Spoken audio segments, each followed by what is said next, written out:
My name is Tor Blystad. I'm the game director for Hitman Absolution. When we finished Blood Money, we basically did 4 games in a row that were pretty similar in many ways. The way that they were designed and the way that they were, laid out was very predictable to the players, and the way that every level was set up in a certain way. There was a very strongly directed way that the levels were designed, and we wanted to break that up and say we got some new tools with our Glacier 2 technology, where instead of having to design everything on paper and then just implement it, we could actually build it real time and then populate it as we designed it. So every scenario of the game is much more it's been iterated maybe 100 times to get it to the state that it will be shipped with. 1847 as our main character, he's very much he's a very methodical and logical character, so he's not really deciding much for himself other than what is the next natural move. So then it's for our part, it's about trying to create a world around him that brings him into situations that we think will be interesting to play through. The Hitman games have always been about choice, and very much so in Absolution as well. So the way that everything is designed is with that in mind. And yeah, as you saw in the code drop today, we focus a lot on the different abilities you have as the player of 1847, and the way that you play through even a pretty, you can say, linear section like we saw here. It will look and feel and play very differently. Based on what you choose as a player to do, but we want a very cinematic experience, even though it's a player-driven game.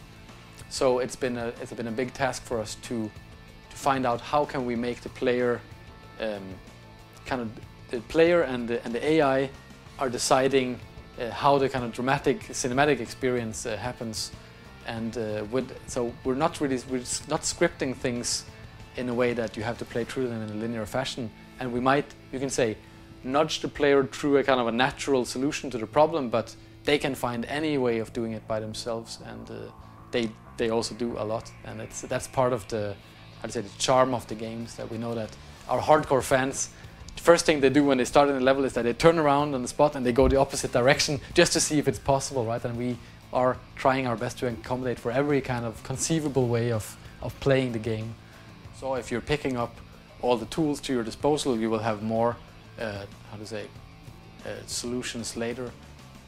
But there should always be more than one solution to any given problem, and then we're expanding on that, inside the controlled environment that we have of the levels. But since the AI is let loose, it's not there's no scripting going on with the AI. It's all controlled. It's self-controlled.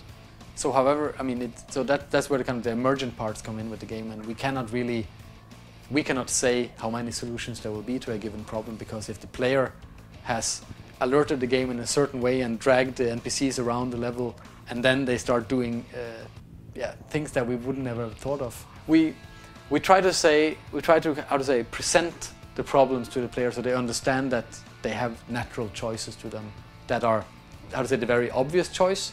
And then underneath that there is like a multitude of different solutions that we haven't necessarily thought of or even thought that we catered for, but we find out with the old games, people are actually still finding new ways of playing through the levels that we're just looking at. It's pretty amazing, and it's also showing the dedication of fans that we have. It's something that we take very seriously and want the same feeling with this game, that it should have a long afterlife of things like hidden mechanics, or how do you want to say it, hidden ways of playing the level. There's a lot of interest in the difficulty system of the game, and obviously we have all our hardcore fans. They're getting very concerned when we show certain things, and the difficulty levels is one of the things that we take kind of most seriously, because that's also where you kind of divide the boys from the men, or how you want to put it. If you're playing on expert or on a hard difficulty level, it's because you really want a challenge, and you want an experience where you really have to work to survive and to progress. And we're really making an effort to not just make it about, you can say, lowering your health and giving the NPCs stronger bullets and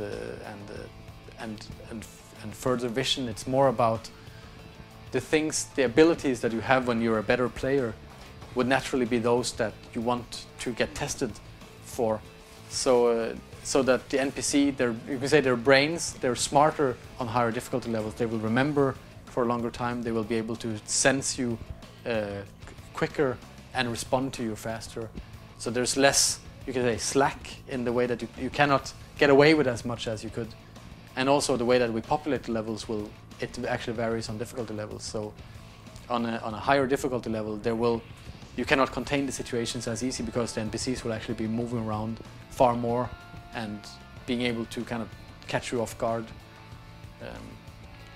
So it's a very important topic for the game because it's also a very big part of the replay value. I mean, replay has always been a fundamental part of the Hitman games, and it's very much so for Absolution. 47.